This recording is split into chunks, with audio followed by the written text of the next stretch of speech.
بسم اللہ الرحمن الرحیم۔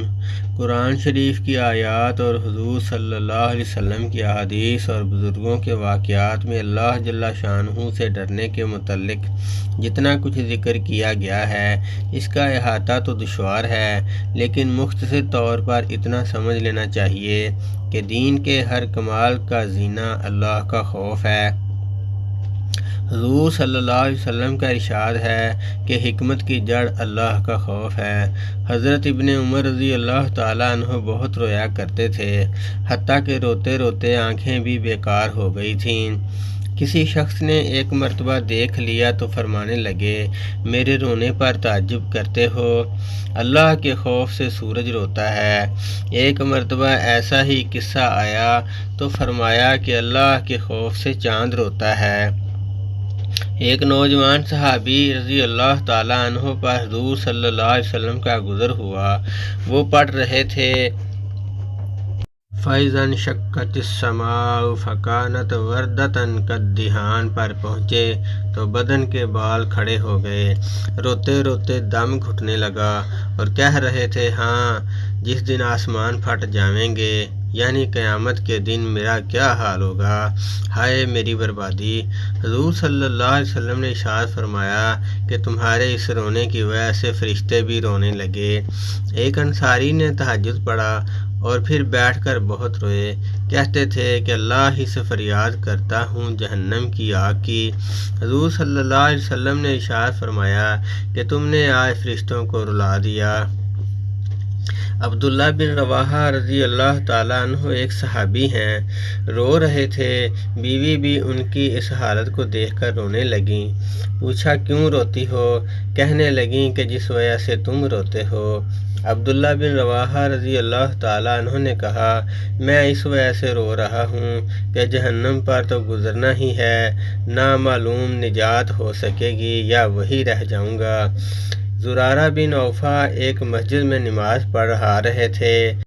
فَإِذَا نُقِرَ فِي النَّاقُورِ پر جب پہنچے تو فوراً گر گئے اور انتقال ہو گیا۔ لوگ اٹھا کر گھر تک لائے۔ حضرت خالد رحمۃ اللہ علیہ ایک مرتبہ نماز پڑھ رہے تھے، کل نفس ذائقۃ الموت پر پہنچے تو اس کو بار بار پڑھنے لگے۔ تھوڑی دیر میں گھر کے ایک کونے سے آواز آئی کہ کتنی مرتبہ اس کو پڑھو گے؟ تمہارے اس بار بار کے پڑھنے سے 4 جن مر چکے ہیں۔ ایک اور صاحب کا قصہ لکھا ہے کہ پڑھتے پڑھتے وَرُدُّوا إِلَى اللَّهِ مَوْلَاهُمُ الْحَقِّ پر پہنچے تو ایک چیخ ماری اور تڑپ تڑپ کر مر گئے۔ اور بھی اس قسم کے واقعات کثرت سے گزرے ہیں۔ حضرت فضیل رحمۃ اللہ علیہ مشہور بزرگ ہیں، کہتے ہیں کہ اللہ کا خوف ہر خیر کی طرف رہبری کرتا ہے۔ حضرت شبلی رحمۃ اللہ علیہ کے نام سے سب ہی واقف ہیں۔ وہ کہتے ہیں کہ جب بھی میں اللہ سے ڈرا ہوں اس کی وجہ سے مجھ پر حکمت اور عبرت کا ایسا دروازہ کھلا ہے جو اس سے پہلے نہیں کھلا۔ حدیث میں آیا ہے، اللہ جل شانہ فرماتے ہیں کہ میں اپنے بندے پر 2 خوف جمع نہیں کرتا اور 2 بے فکریاں نہیں دیتا۔ اگر دنیا میں مجھ سے بے فکر رہے تو قیامت میں ڈراتا ہوں، اور دنیا میں ڈرتا رہے تو آخرت میں بے فکری عطا کرتا ہوں۔ حضور صلی اللہ علیہ وسلم کا ارشاد ہے کہ جو اللہ سے ڈرتا ہے اس سے ہر چیز ڈرتی ہے، اور جو غیر اللہ سے ڈرتا ہے اس کو ہر چیز ڈراتی ہے۔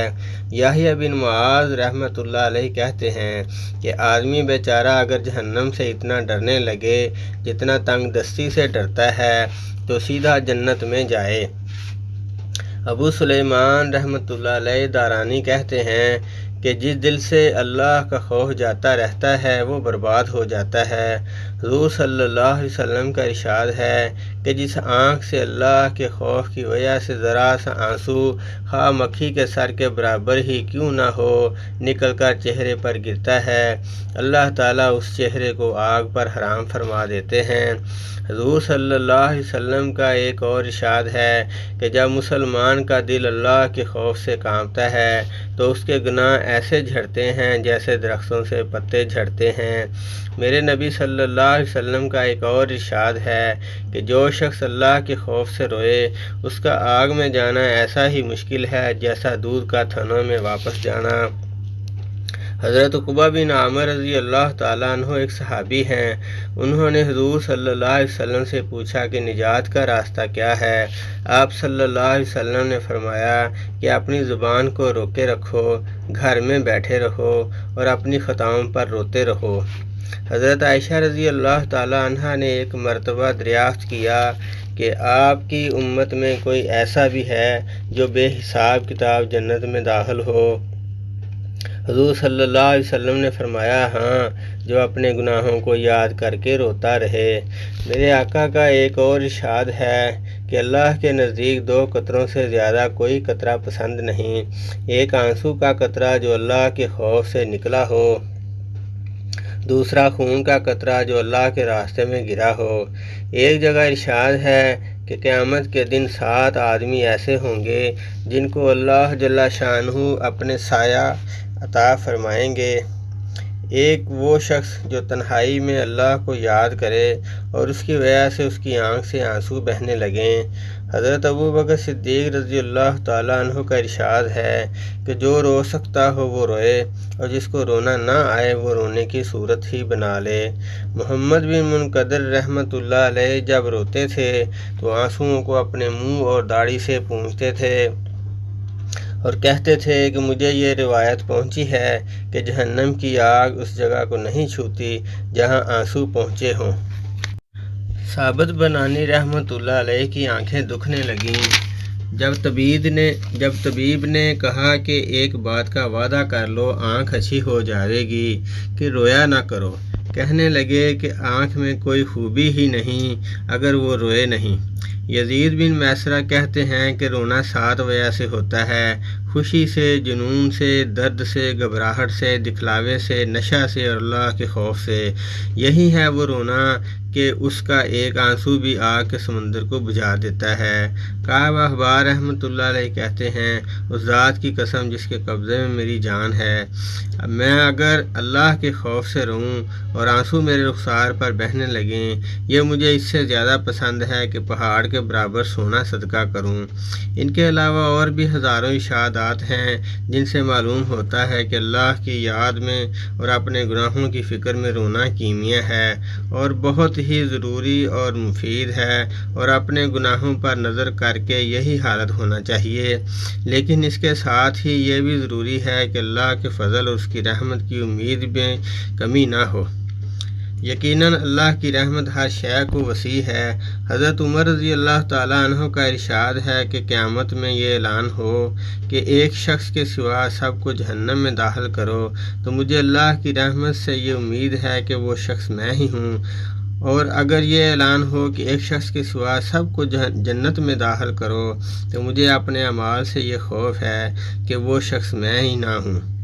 اس لیے دونوں چیزوں کو علیحدہ علیحدہ سمجھنا اور رکھنا چاہیے۔ بالخصوص موت کے وقت میں امید کا معاملہ زیادہ ہونا چاہیے۔